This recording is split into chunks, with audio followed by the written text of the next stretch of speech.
Hello दोस्तों, मैं पंकज और आप सबका स्वागत है आपके अपने चैनल सब जॉब के अंदर। आज का जो हमारा नेक्स्ट वीडियो होने वाला है वो आरएच फैक्टर के बारे में होने वाला है। आरएच फैक्टर कैसे काम करता है और क्या होता है। तो पहले की जो वीडियो उसमें मैं बता चुका हूँ कि लैंडस्टर ने रुधिर वर्गों की पहचान की थी और उन्होंने ब्लड की भी पहचान की थी। तो लैंडस्टर और वीनर ने मकाका रिसस नामक बंदर में अनुसंधान किया यानी प्रयोग किया और उसमें उन्होंने देखा कि एंटीजन ए और बी के अलावा भी एक एंटीजन ब्लड के अंदर होता है। तो इस एंटीजन को रीसस बंदर में खोजा गया था और इसलिए इसे आरएच फैक्टर भी कहा जाता है। जिन व्यक्तियों के रुधिर में यह फैक्टर उपस्थित होता है उन्हें आरएच धनात्मक कहते हैं और जिन व्यक्तियों के रुधिर में यानी कि ब्लड में आरएच नहीं मिलता है उन्हें आरएच ऋणात्मक कहते हैं। एक अनुमान के मुताबिक 93% लोगों के अंदर आरएच धनात्मक होता है और 7% लोगों के अंदर आरएच ऋणात्मक होता है। अब समान उद्दीपक किंतु विभिन्न आरएच कारक वाले व्यक्तियों के मध्य यदि हम ब्लड ट्रांसफ्यूजन कर भी देते हैं तो उसमें रोगी की मृत्यु हो जाती है। आरएच ऋणात्मक जो होता है उसका विवाह यदि हम कर देते हैं आरएच धनात्मक वाले पुरुष के साथ में। तो अब पूरी केमिस्ट्री यहाँ पे समझ लेते हैं ये आरएच फैक्टर वाली क्या क्या होती है। आरएच धनात्मक वाले पुरुष के साथ में यदि उसका विवाह हो जाता है उसके बाद में वो स्त्री माँ बनती है।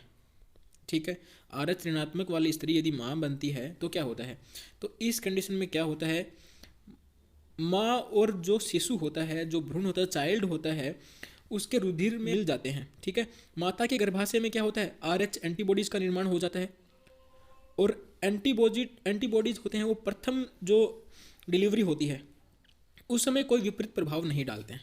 ठीक है, अर्थात पहले जो बच्चा जन्म लेता है, उत्पन्न होता है, उस पर कोई असर नहीं पड़ता है। ठीक है, परंतु यदि आगे एक और बच्चा पैदा होता है तो उसके ऊपर क्या प्रभाव पड़ता है वो देख लेते हैं। अगला जो बच्चा पैदा होता है वो आरएच धनात्मक है। तो इस स्थिति में क्या होता है, माँ तो थी आरएच ऋणात्मक और बच्चा पैदा हो जाता है आरएच धनात्मक वाला। दूसरे बच्चे की हम बात कर रहे हैं तो उसके अंदर हीमोलाइसिस हो जाता है। ठीक है, रुधिर लयनता जिसको कहते हैं वो हो जाता है। अब यह स्थिति बहुत जटिल होती है। माता का जो गर्भाशय होता है उसके अंदर पूर्व में बने आरएच एंटीबॉडीज और इस भ्रूण के एंटीजन के साथ क्या करते हैं, क्रिया कर लेते हैं और रुधिर समूहन हो जाता है जिसकी वजह से आपस में अरबी से चिपकने लग जाती हैं और बच्चे की मृत्यु हो जाती है। लाल रुधिर कणिकाएं हैं वो जल्दी से नष्ट होने लगती हैं। इस बीमारी को क्या कहते हैं, इसको कहते हैं रुधिर लयनता, हीमोलाइसिस जिसको कहते हैं। ठीक है, अब इसके कारण मैंने पहले ही बताया कि बच्चा है वो मर जाता है और भ्रूण की मृत्यु है वो माता के गर्भाशय में ही हो जाती है। और इस रोग से ग्रसित जो भी शिशु होता है वो जीवित उत्पन्न होते हैं, काफ़ी बार उत्पन्न तो हो जाते हैं लेकिन वो बहुत ज़्यादा कमज़ोर होते हैं, उनमें ब्लड की कमी आ जाती है और जो रक्त वाहिनियाँ होती हैं वो अवरुद्ध हो जाती हैं, हेपेटाइटिस के शिकार हो जाते हैं।